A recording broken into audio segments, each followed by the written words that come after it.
కల్తీ మద్యం కేసులో ఏవన్ జనార్దన్ రావు కుటుంబానికి బెదిరింపు లేఖ వచ్చింది.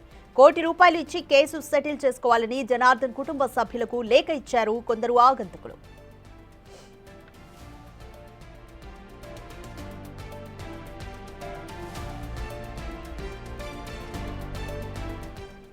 ₹1 కోటి స్కాన్ చేసి పంపాలంటూ బెదిరింపు లేఖలో QR కోడ్ సైతం ఇచ్చారు వీరు.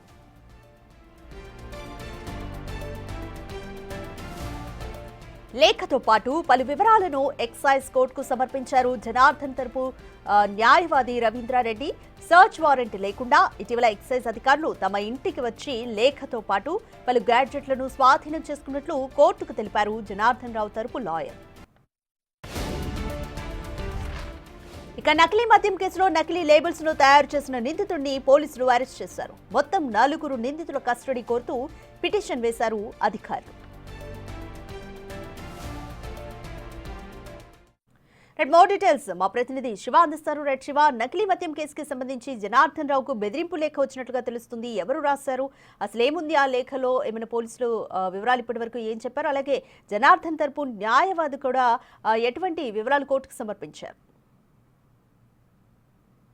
అదిగా మొత్తం చూసుకుంటే నకిలీ లిక్కర్ వ్యవహారానికి సంబంధించి కూడా ఇప్పటికే దాదాపుగా 11 మంది నిందితులను అరెస్ట్ చేశారు. ఈ కేసులో 4 కస్టడీకి కావాలని చెప్పి పిటిషన్ దాఖలు చేశారు. అలాగే ప్రస్తుతం ములకల చెరువులో ఇదే కేసులో అక్కడ కూడా నిందితులుగా ఉన్న మరొక నిందితుల్ని ఇక్కడ హాజరుపరచాలి, విచారణ చేయాలని చెప్పి కూడా పీటీ వారెంట్ దాఖలు చేశారు. ఈ నెల 22వ తేదీ వరకు ఆ 4 కూడా ఇక్కడ ప్రొడ్యూస్ చేసేందుకు న్యాయస్థానం అనుమతి ఇచ్చింది. మరొక వైపు నకిలీ లేబుల్ వ్యవహారానికి సంబంధించి కూడా 2 వ్యక్తులను నిన్న అరెస్ట్ చేసి రిమాండ్కి పంపారు. మరొక వైపు 4 కస్టడీతో పాటు 4 విచారణ హాజరు కావాలని చెప్పి మరొక 2 బెయిల్ పిటిషన్పై ప్రస్తుతం విజయవాడ కోర్టులో విచారణ కొనసాగుతోంది. ఇక ఈ కేసులో తాజాగా ఒక ఆసక్తికరమైన అంశం వెలుగులోకి వచ్చింది. తెలుగు రాష్ట్రాల్లో కాదు దేశవ్యాప్తంగా సంచలనం సృష్టించిన ఈ కేసుకు సంబంధించి A1గా ఉన్న జనార్దన్కి సంబంధించి ఆయన కుటుంబానికి ఇటీవల ఒక లేఖ వచ్చింది. QR కోడ్ సైతం దాంట్లో స్కాన్ చేసి ₹1 కోటి పంపించి కేసుని సెటిల్ చేసుకోవాలని చెప్పి కూడా ఆ లేఖలో ప్రధాన సారాంశం ఉంది.